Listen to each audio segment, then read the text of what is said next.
राष्ट्रवादी काँग्रेसचे राष्ट्रीय अध्यक्ष आणि राज्याचे उपमुख्यमंत्री आदरणीय अजितदादांचा नांदेड जिल्ह्याचा दौरा आहे।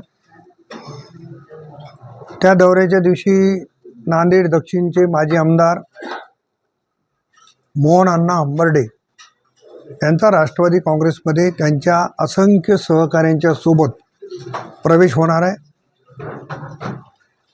5 वर्षामध्ये किंवा 5 वर्षाच्या पूर्वी त्यांनी अनेक वर्ष राजकारण करताना त्यांच्यासोबत जे सहकारी होते ते देखील प्रवेश करणार आहेत। दादांच्या आगमनाच्या नंतर त्यांच्या कार्यालयाचं उद्घाटन होईल आणि त्यानंतर त्यांचा आणि त्यांच्या सर्व सहकाऱ्यांचा प्रवेश होईल। तो प्रवेश झाल्याच्या नंतर उमरज संत नामदेव महाराजांचं संस्थान आहे आणि संत एकनाथ महाराजांच्या नेतृत्वाखाली तिथे धार्मिक कार्यक्रमाचं आयोजन 27 तारखेपासून 6 मार्चपर्यंत केलेलं आहे। अनेक संत महंत शंकराचार्य तिथे येत आहेत। जगविख्यात भागवताचार्य देवकीनंदन ठाकूर यांची भागवत आहे आणि त्याही कार्यक्रमासाठी आदरणीय अजितदादा उमरजला जाणार आहेत।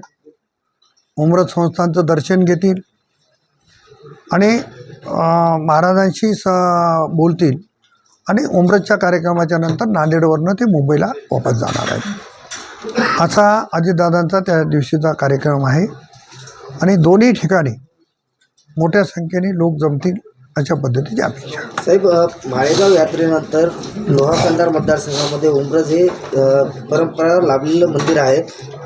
त्या मंदिरासाठी आपलं काय म्हणतात त्याला पर्यटन विभागामार्फत आपण पाठपुरावा करणार आहोत। नाही, ऐकून घ्या ना, माझ्या माहितीप्रमाणे पर्यटन विभागाकडून साधारणतः आत्तापर्यंत 10 कोटी रुपयाच्या वर निधी मिळाला असेल।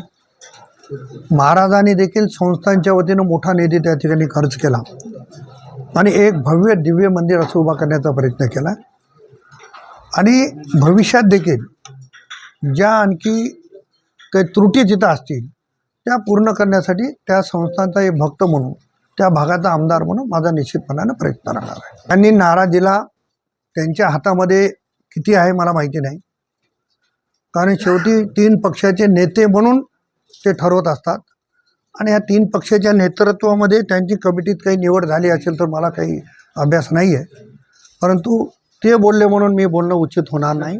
तुम्ही म्हणताय राष्ट्र महायुतीचा भाग आहे आणि आम्ही महायुतीचे नेते जे ठरवतील तोच निर्णय आमचा राहणार आहे।